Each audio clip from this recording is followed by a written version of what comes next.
El aroma del pan recién horneado, el sabor de una pieza de carne sellada a la parrilla, la frescura de una ensalada crujiente. Al sentarte a comer, tus sentidos se activan ante lo que parece un acto cotidiano, una rutina mecánica que se repite 3 veces al día. Sin embargo, bajo la superficie de ese banquete, se esconde una coreografía atómica que sostiene tu propia existencia. Cada bocado de proteínas y cada cadena de tu ADN son, en esencia, estructuras construidas sobre una base fundamental, el nitrógeno. Si pudieras reducir tu cuerpo a sus componentes químicos, descubrirías que el nitrógeno no es solo un invitado más, es el arquitecto silencioso de tu arquitectura biológica. Está en tus músculos, en tus enzimas y en el código genético que dicta quién eres. Somos, en gran medida, nitrógeno organizado en una forma compleja y consciente. Pero aquí es donde la realidad se torna extraña, casi irónica. Mientras tu cuerpo reclama este elemento como el combustible vital para mantener tus tejidos y tu energía, tus pulmones se llenan constantemente de él. Mira hacia arriba, hacia el aire que respiras. El 78% de la atmósfera que nos rodea es nitrógeno gaseoso. Es un océano invisible que nos envuelve, una inmensidad de átomos que flotan a nuestro alrededor en cada segundo de nuestra vida. Estamos sumergidos en un mar de nitrógeno, rodeados por una abundancia tan vasta que resulta abrumadora. Y, sin embargo, a pesar de estar rodeados por este elemento esencial, estamos, en términos biológicos, en un estado de inanición constante. La naturaleza diseñó este átomo con una armadura impenetrable. El nitrógeno gaseoso en nuestra atmósfera se presenta en forma de moléculas diatómicas, unidas por un triple enlace tan fuerte y estable que resulta prácticamente imposible de romper para la mayoría de los seres vivos. Es un gas inerte, un extraño en nuestra propia casa. Las plantas, que son el primer eslabón de nuestra cadena alimenticia, no tienen la capacidad de capturar este nitrógeno del aire para convertirlo en nutrientes. Están rodeadas por la materia prima de la vida, pero no pueden tocarla. Esta es la gran paradoja de nuestra existencia. Vivimos en un mundo donde el nutriente más importante para la vida es, al mismo tiempo, el más inaccesible. Las plantas son como un náufrago en medio del océano, rodeado de agua, pero incapaz de beberla. Para que el nitrógeno se convierta en alimento, debe ser fijado, transformado desde su estado gaseoso inerte hacia una forma reactiva, una configuración que pueda ser absorbida por las raíces y procesada por las células vegetales. Durante eones, esta tarea quedó relegada a procesos naturales lentos, como la acción de ciertas bacterias en el suelo o los destellos eléctricos de las tormentas que, con su energía brutal, lograban romper el triple enlace del nitrógeno atmosférico para depositarlo en la Tierra.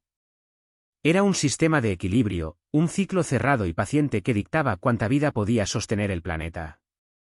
La humanidad, con su crecimiento demográfico y sus ambiciones, se encontró atrapada dentro de los límites de este ritmo biológico natural. Nos acostumbramos a una dependencia absoluta de lo que la Tierra podía procesar por sí misma. Pero al observar nuestra propia historia, nos damos cuenta de que nuestra capacidad de expansión siempre ha estado dictada por nuestra habilidad para obtener nitrógeno reactivo. Cada grano de trigo, cada fruta y cada gramo de proteína que hoy llega a tu plato es el resultado de un desafío químico que, durante la mayor parte de nuestra historia, fue una barrera infranqueable. La ciencia ha desvelado que nuestro éxito como especie no fue un accidente, sino el resultado de una confrontación directa contra esta limitación fundamental. Nos encontramos ante una encrucijada donde la biología no pudo seguir el ritmo de nuestras necesidades y donde la química tuvo que intervenir para reescribir las reglas del juego. La historia de cómo pasamos de depender de la suerte natural a tomar las riendas de la química atmosférica es, en el fondo, la historia de cómo la humanidad aprendió a alimentarse a sí misma mediante una intervención tecnológica sin precedentes. Si el nitrógeno es el bloque de construcción de la vida y está en todas partes, tan cerca como el aire que llena tus pulmones, ¿por qué la naturaleza nos condenó a una escasez que casi extingue a nuestra civilización? A finales del siglo XIX, la seguridad alimentaria del planeta no dependía de la biotecnología ni de la optimización de cultivos, sino de un tesoro mucho más mundano y escaso: los excrementos acumulados durante milenios en islas remotas y desoladas. En aquel entonces, las naciones más poderosas de la Tierra estaban atrapadas en una dependencia geopolítica absoluta hacia una sustancia que los marineros llamaban oro blanco, el guano. En las áridas costas del Pacífico, las aves marinas habían depositado capas de sedimentos orgánicos ricas en nitrógeno reactivo, un elemento que el suelo europeo, agotado por siglos de agricultura intensiva, necesitaba desesperadamente para evitar la inanición. Este recurso se convirtió en el epicentro de una fiebre extractivista sin precedentes. La importancia de estas acumulaciones era tal que desató conflictos armados, conocidos como las guerras del guano, donde flotas de guerra navegaban miles de kilómetros para asegurar el control de rocas estériles. No se trataba de oro ni de especias, se trataba de la supervivencia de las cosechas. El mundo vivía bajo la sombra del fantasma de Malthus, aquel economista que había predicho que el crecimiento de la población humana inevitablemente superaría la capacidad de la Tierra para producir alimentos. A medida que las ciudades crecían y la revolución industrial aceleraba el ritmo de la historia, la aritmética parecía condenada al desastre. La agricultura tradicional, que dependía del abono animal y de la rotación de cultivos, ya no podía seguir el paso de tantas bocas que alimentar. Las reservas de guano se agotaban y los depósitos de salitre natural, hallados en los desiertos sudamericanos, eran explotados a una velocidad vertiginosa, convirtiéndose en el recurso estratégico más valioso de la época. Las potencias mundiales comprendieron que, si el suministro de este fertilizante natural se interrumpía, la estabilidad social se desplomaría junto con el rendimiento de los campos de trigo. La política exterior se volvió rehén de la geografía. Quien controlara los depósitos de nitrógeno, controlaría la paz y la guerra. Sin embargo, la geología es finita. Los barcos que regresaban de las costas chilenas y peruanas traían consigo la certeza de que el abasto natural estaba llegando a su límite. Los depósitos, formados a lo largo de eones, se vaciaban en cuestión de décadas. La tensión se palpaba en los salones científicos y en las cancillerías. La humanidad había llegado a un punto de quiebre donde la expansión demográfica chocaba contra la pared de la escasez biológica. Los suelos se estaban volviendo estériles y el fantasma de la hambruna dejó de ser una advertencia teórica para convertirse en una amenaza inminente para la estabilidad global. Las naciones se miraban con desconfianza, sabiendo que el hambre es el combustible más potente para la revolución y el colapso de los imperios. La dependencia era total, y el sistema era peligrosamente frágil. Mientras los gobiernos buscaban desesperadamente nuevos yacimientos en los rincones más recónditos del globo, los científicos empezaron a mirar hacia arriba, hacia el cielo, donde se encontraba la respuesta en forma de gas. Pero el nitrógeno atmosférico, aunque abundante, se mantenía en un estado de indiferencia química, negándose a cooperar con las plantas que nos mantenían vivos. A medida que las últimas reservas de salitre natural se volvían cada vez más difíciles de extraer y los precios se disparaban, el orden mundial se asomaba al abismo de una crisis de hambre sin precedentes. Las soluciones convencionales habían llegado a su fin y los campos de cultivo reclamaban desesperadamente un nutriente que parecía negarse a ser capturado. La ciencia tenía una última oportunidad antes de la catástrofe. ¿Sería posible forzar a la naturaleza a entregar aquello que se había guardado celosamente desde el origen de los tiempos? En los laboratorios de la Alemania de principios del siglo XX, el ambiente no era el de una oficina convencional, sino el de una trinchera contra lo invisible. Los químicos de la época se enfrentaban a un muro aparentemente infranqueable, el nitrógeno gaseoso. A nuestro alrededor, el aire que respiramos es un océano de nitrógeno. Pero es un océano estéril para la vida. Las moléculas de este gas están unidas por un triple enlace tan increíblemente fuerte que, en condiciones normales, el nitrógeno se niega a reaccionar con nada. Es, en esencia, un gas inerte, un fantasma que flota frente a nosotros sin ofrecer la energía que las plantas, y eventualmente nosotros, necesitamos para sobrevivir. La comunidad científica lo consideraba una fortaleza química imposible de asaltar. Fritz Haber, un químico de mente incisiva y tenaz, no veía un muro, sino un acertijo de presión y temperatura. Su premisa era audaz. Si la naturaleza no permitía que el nitrógeno se combinara fácilmente con el hidrógeno para formar amoníaco, el compuesto clave que las plantas pueden absorber, entonces la física debía forzar la rendición de la molécula. Haber entendió que, para romper ese triple enlace, no bastaba con calentar el sistema. Se necesitaba un escenario de condiciones extremas. Imagina un pequeño recinto cerrado. Un reactor de laboratorio donde el aire deja de ser un componente pasivo y se convierte en un campo de batalla. Haber comenzó a manipular las variables.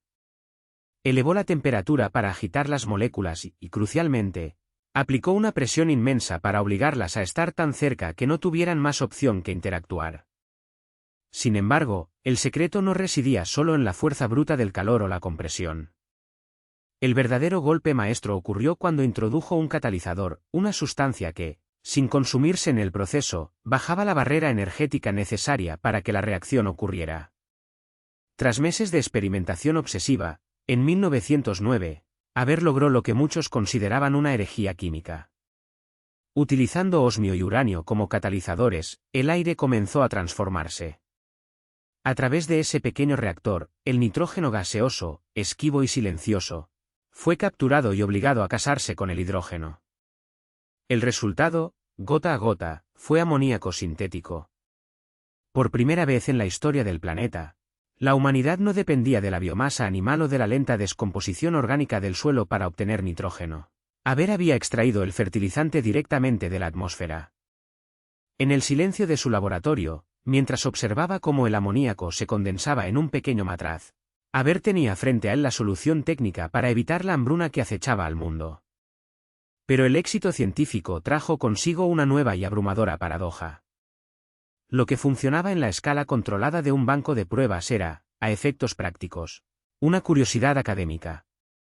Un pequeño recipiente de vidrio podía demostrar que la reacción era posible, pero la humanidad no se alimentaba de miligramos de amoníaco. La visión de Haber era brillante, pero carecía de una infraestructura capaz de sostener la vida de miles de millones. Haber tenía la fórmula, el catalizador y el método, pero una reacción de laboratorio no alimenta a una nación. ¿Cómo escalar lo imposible? El éxito de Fritz Haber en el laboratorio fue, en realidad, el comienzo de un calvario técnico sin precedentes. Haber había logrado domesticar la reacción en miniatura, usando pequeñas cantidades de gases bajo presiones que habrían hecho saltar por los aires cualquier equipo convencional de la época.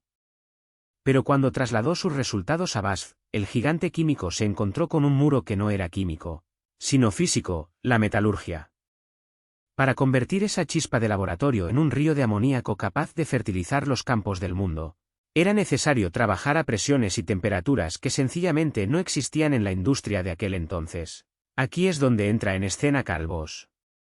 Si Haber fue el cerebro que descifró el lenguaje de las moléculas, Bosch fue el ingeniero que construyó el cuerpo capaz de albergarlas.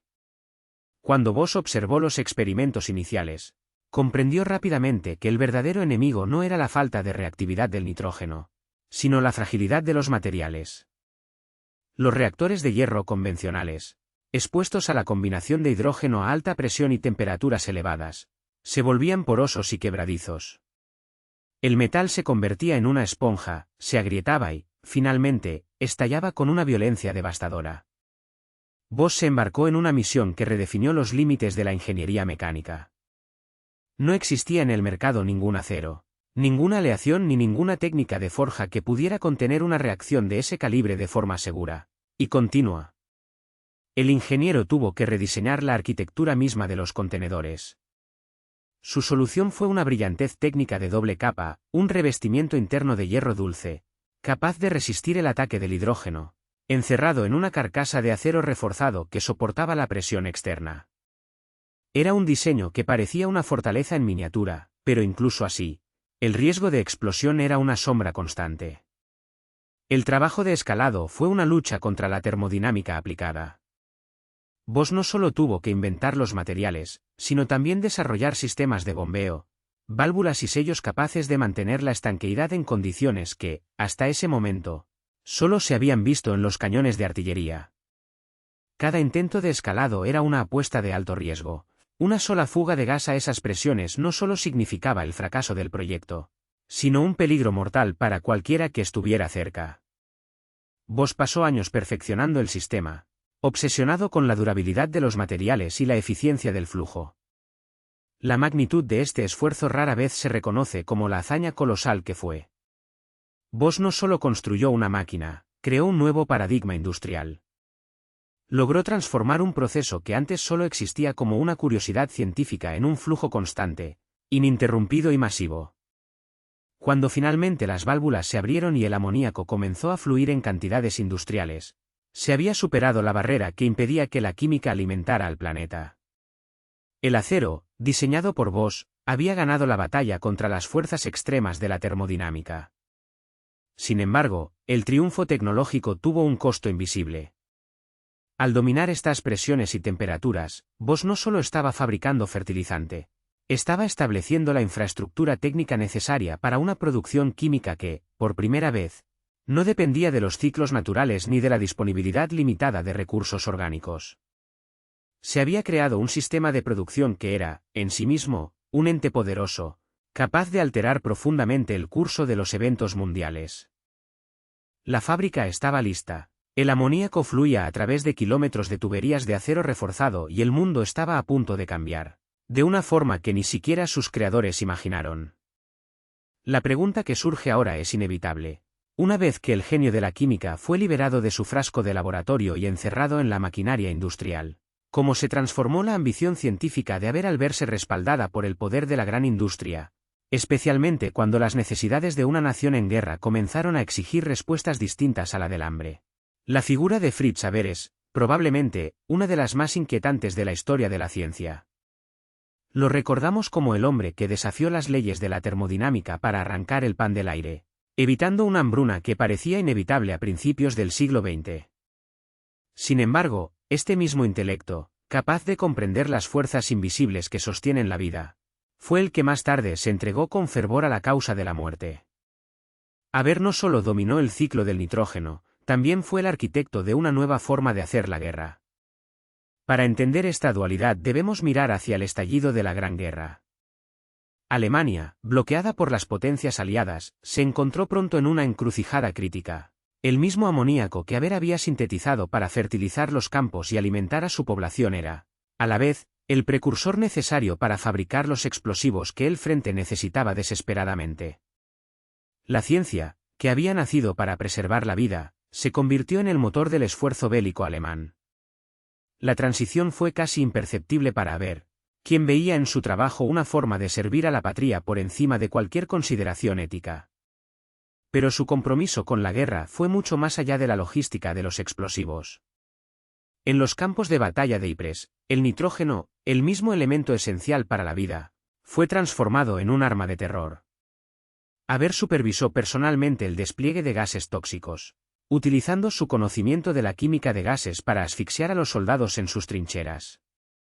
Caminó por el frente, observando cómo su genio científico se traducía en agonía, convencido de que acelerar el fin de la guerra, sin importar los medios, era la forma más humana de evitar una prolongación del sufrimiento en combate. Esta es la sombra que persigue a su legado.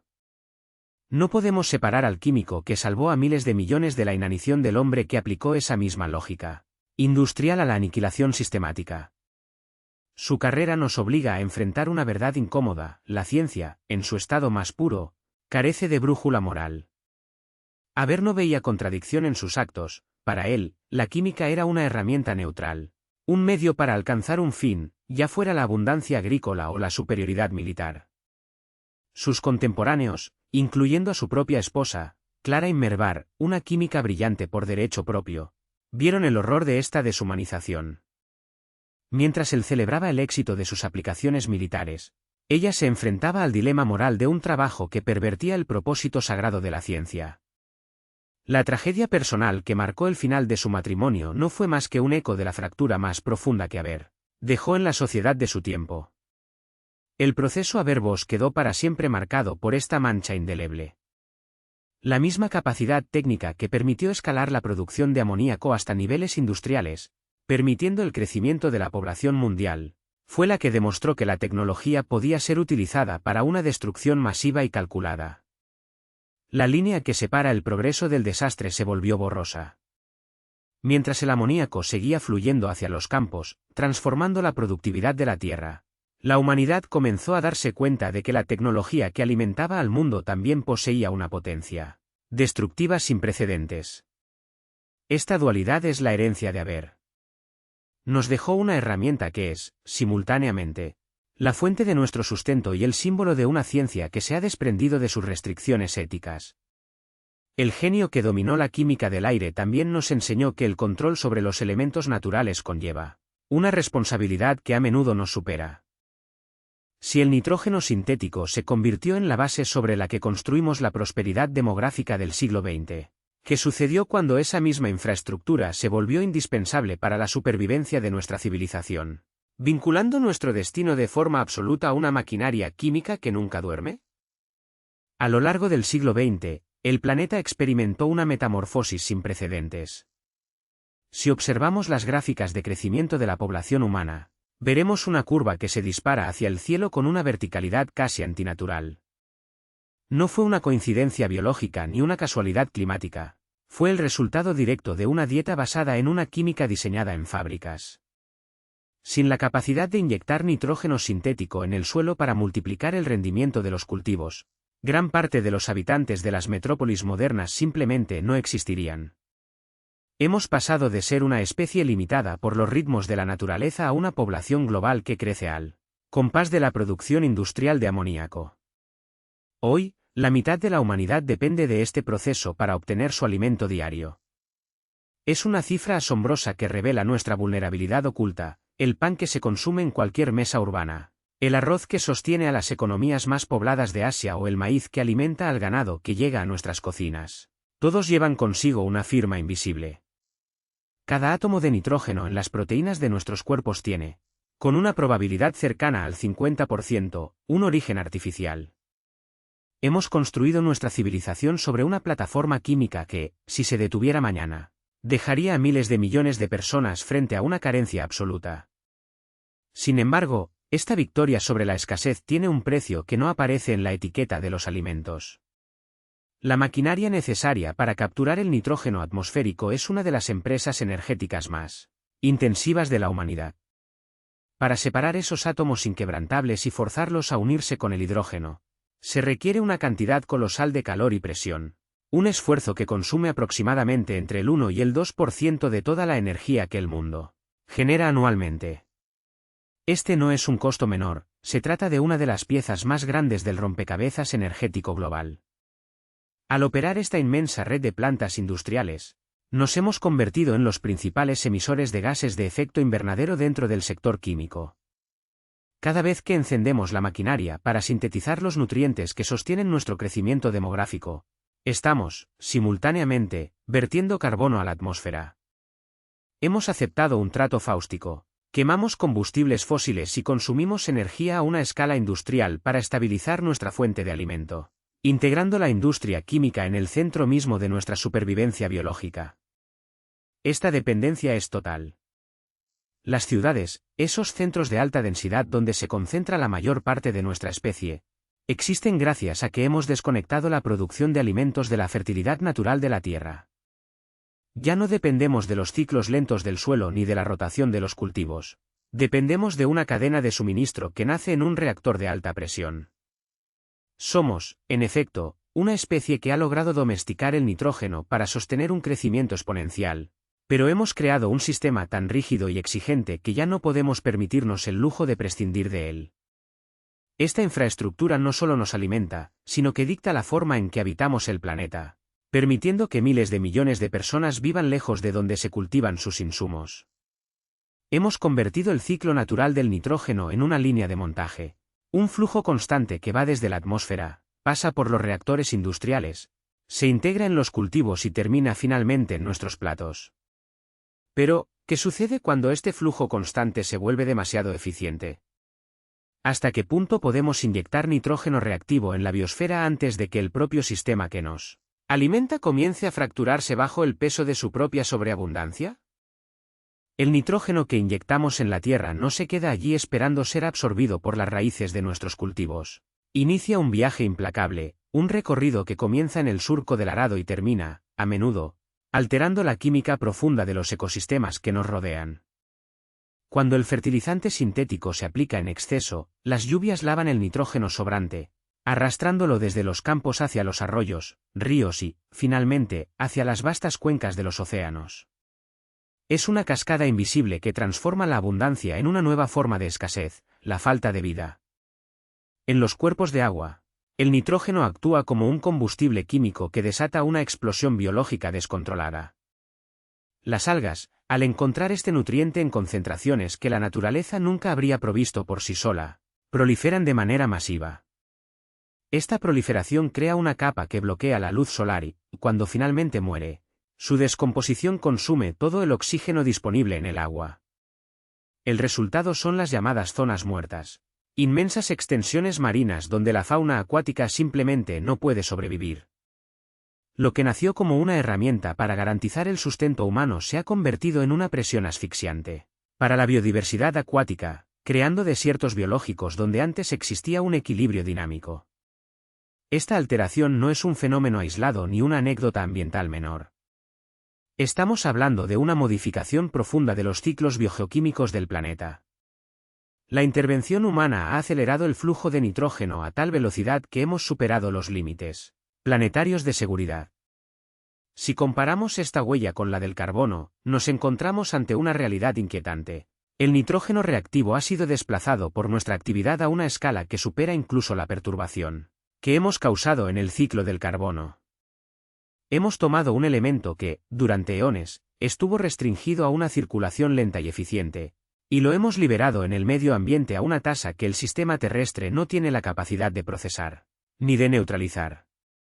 La biosfera funciona como un engranaje delicado, diseñado para reciclar nutrientes en un baile de precisión. Al romper el cerrojo del nitrógeno gaseoso, hemos inundado el sistema con una sustancia que, aunque vital, se vuelve tóxica en el exceso que nuestra civilización demanda para mantener sus niveles actuales de consumo. La cascada de nitrógeno atraviesa los suelos, se filtra en los acuíferos subterráneos y viaja hasta las costas, dejando a su paso una huella indeleble que desafía la estabilidad misma de la biosfera terrestre. El problema ya no es solo cómo producir suficiente alimento, sino cómo gestionar el residuo químico de esa producción. Cada año que pasa, este flujo se intensifica. La pregunta que surge de este exceso es inevitable. ¿Es realmente posible mantener la seguridad alimentaria de una población en crecimiento constante sin que este proceso termine por colapsar los servicios vitales que la biodiversidad nos proporciona? La respuesta no está solo en la química de los laboratorios, sino en la capacidad de reconocer que, al intentar controlar un solo ciclo vital, hemos activado una reacción en cadena que apenas comenzamos a comprender en toda su magnitud. ¿Cómo podemos ajustar nuestra relación con esta maquinaria industrial antes de que el costo ambiental sea irreversible? Somos la especie que logró domesticar el nitrógeno, pero en ese acto de soberanía técnica, nos hemos convertido en sus esclavos. Hemos pasado de ser seres que dependían de la generosidad errática de la naturaleza a ser el engranaje central de un sistema que no puede permitirse ni un solo día de pausa. La paradoja es total: nuestra existencia, tal como la conocemos, depende de una maquinaria química que ha alterado la estabilidad de la biosfera, dejándonos atrapados en una dependencia que define el siglo XXI.